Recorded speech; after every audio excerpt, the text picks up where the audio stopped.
and welcome back to the Hoosier Garage. It's me, Adam. What we're getting into this week, we're still waiting on our quarter panel patches. With the whole virus thing going on, it seems that some things are delayed. We did get our panel bond kit in, and I'll just wait to show you that when we get into the quarter panels. But right now, we had discussed about doing a video where we do a lot of the small patch panels and touch-up areas. I think we could jump into that here. We've got the camera set up here and the lighting, so we can go ahead and finish these out and see, how smooth we can make them look. We got a little bit of the splitting here where we had to open it up because it was too tight. This piece is a little wider than that one. So we'll jump into that and then we'll just see what comes up next, what we can think of.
Alright, so you watched there for a few minutes, fabricating these little pieces, getting them into shape, just trimming them. And so we got this one here, the one you just saw. Last, it'll fit right in there. Of course, this one will go right there. One thing I want to do before I go hog wild and start welding all this together, you got these holes here that match up there. Same thing there. I want to reestablish where those belong, their positions up, and then we'll cut this lip off because it doesn't belong on here. Same thing down there, just a little access that they give you when they stamp the piece out. Alright, so we established our holes here, the two down there.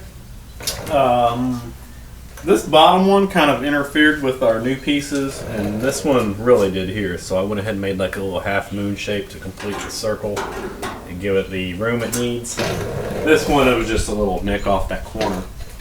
So we're gonna go ahead and start tacking this into place, and then it'll allow us to figure out what to do with the splits here. So far so good. Now we've got all this stitch welding in on the rough part of it. We're going to smooth it down, but in the meantime we want to see if we can go ahead and fit this back up. Now if I push it straight up, it's going to leave quite a cliff right here, and it just wouldn't look right. There is a little bit of a bend up that it should naturally have that it is not here anymore. It doesn't exist. So what I'm going to do, what I looked at, if you look at it from the side, there's quite a bit of material here. Now like I said, this here will get chopped off. Now if you look under a little deeper, see how you have a lot of excess where this is the edge of it where my fingernail is, and then this goes well beyond that. So I think what I can do, I could maybe cut this just a little bit more to where it'll bend outward like that, and then I could take this face of it and carefully bend it upwards to where it's not going this way but going that way, and it should actually refill a lot of this gap right here. And then I can meet it up with this, have this trimmed off, and have it re-weld right here by basically just doing this and then re-bending it right about here, and it'll go under. So I think that'll fix this side. So I'm gonna go ahead. All right, now we have went to town on this welding and got this whole piece in. Went ahead and filled in. I had a pretty good gap up through here to about there, I think. Filled that in. We went ahead and stitched this back together really good. And we went over the corner cab here section and just filled in some little slow spots, areas where you can see light through, and went all the way around to there with it, and did the same thing over here. We got this all stitched back in and went up through here and just filled a lot of spots. Now it's time to do a whole buffing of everything, get all that flat, and then if you get any more little rays of light through here, pop.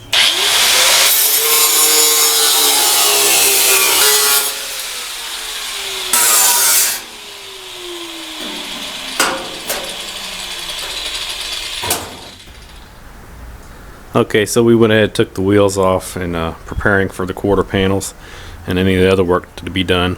And I should have done this the first time around, but I didn't realize how bad it was. It's always good to put a light in here, okay? So we got this, and I know about it now. You see this hole from the interior.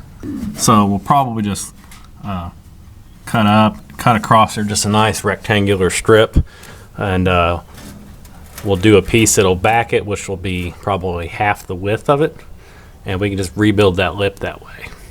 We also got a little piece right here where it's blistered. That's where this metal is overlapping this, and it's swelled up, so that's why it's doing that.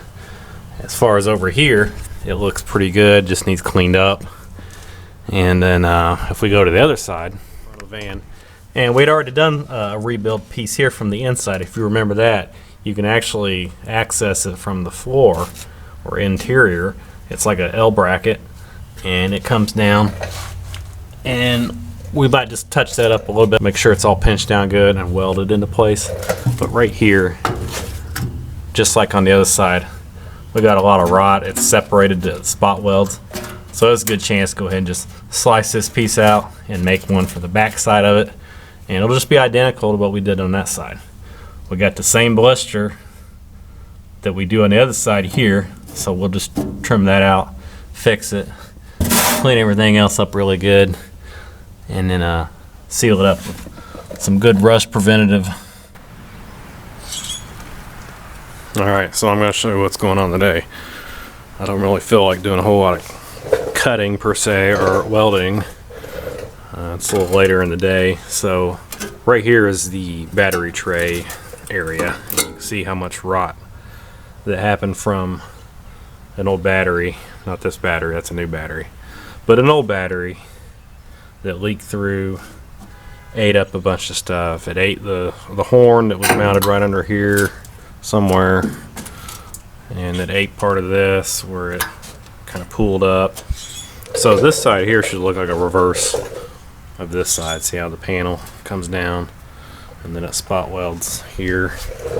Well, it's completely gone. There's just a lip of what was left, and there's a lip back here of what's left. So that's kind of good because it gives the indicators where it needs to finish up at. Because I got measurements best I could off of this one. This was the corner there, and I made a template, and it shows the folds on it, like here.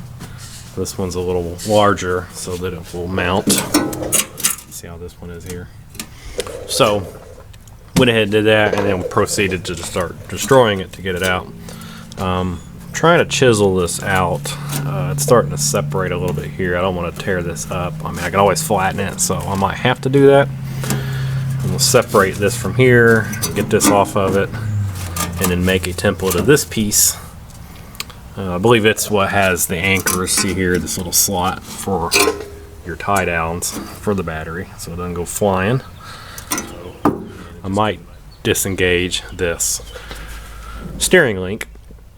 And one little tip, this is how you would remove it. There's splines on this manual steering box, and you can almost see the bottom of them, but they go up there and there's a little divot that goes all the way around. Well, that's what this roll pin right here goes all the way through there. It is resting in that little divot. You can take a small block Chrysler push rod, put it right on top of here because it's rounded on the end, and have somebody, in this case, since it's not a lock, have somebody hold that steering wheel, and you can hold that push rod on there. Make sure it's one you don't reuse, obviously. And then you can beat it, and it'll push that roll pin right out the back.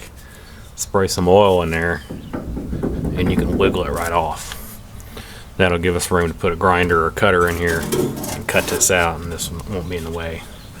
Once you unbolt it here, the whole thing will just come right out. So, I'm going to go ahead and attempt to knock the roll pin out of the steering coupler. Here's the small block Chrysler push rod I was telling you about.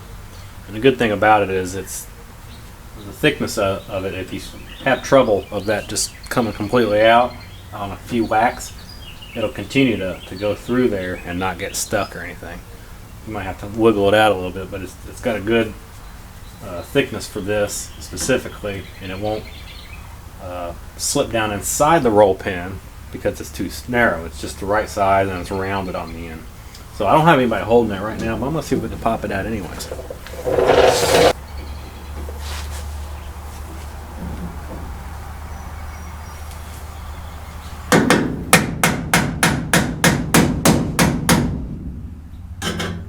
Move a little bit.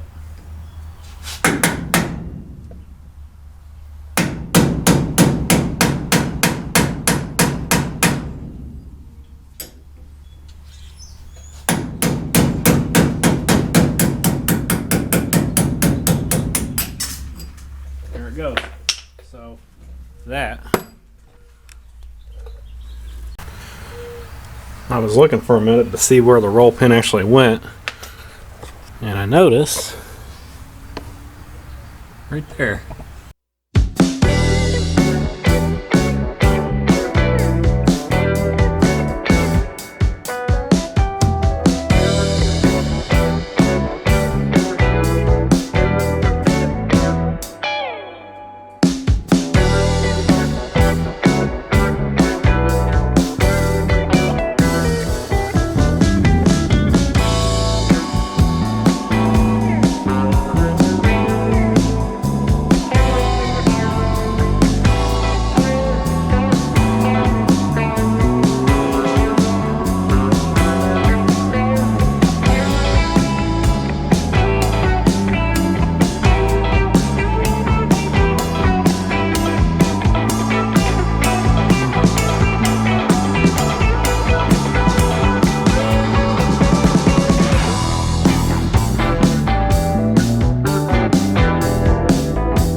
so you watch us take the steering column out, and I'm going to take the roll pin that we started out with.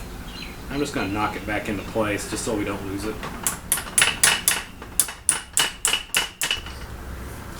Alright, so we're going to end right here for this little installment of basically smaller patch panels, but in this case it kind of involves the steering column disassembly, any little tips like the using the push rod, and for things like that. And next what we'll do is I'll probably cut this out right here, small finger is, cut it across here, and then I'll be able to take a template off of this part really good. It also needs to be cut the rest of the way off of this. And another thing I did, I took the charcoal canister, the little emissions evaporator can. It was mounted right about here on the frame, and it was coming up and right in the way, so if I'd use my cutting wheel to get in here, it'd be in the way, so I went ahead and just pulled that out. So we have pretty good space here to get a cutting wheel through here and cut that out and go across there. Then we'll probably have to chisel it out there where you see that little flap. But other than that, we're pretty much ready to get that cut out and make those pieces, all these pieces, and get that fixed up right, and then kind of reverse everything here. I know we have we just got the first part that you saw, the first part of this video done. Those were pretty big. Getting this area, and I'm sure there's some little stuff we'll be able to refine or stumble upon, and we'll put those all in this series. So stay tuned for that. If you like what you see, make sure you subscribe, hit the little for the notifications, and just give us any input you like or anything you want to see. Like if we kind of abbreviated one of these little spots right here that we was trying to show you something, if you need to know, maybe you're not familiar with what we was doing in a certain spot, let us know, and I'll be glad to go back and cover it if we have to, and show you what we did, or at least tell you what we did. So hopefully this helps, maybe some entertainment value in it, because sometimes we have to backtrack. Even when we know what we're doing, we have to backtrack because we just don't understand all the crap that's going on. But it's really a fun process. So stay tuned. Part 2, Hoosier Garage. Take it easy.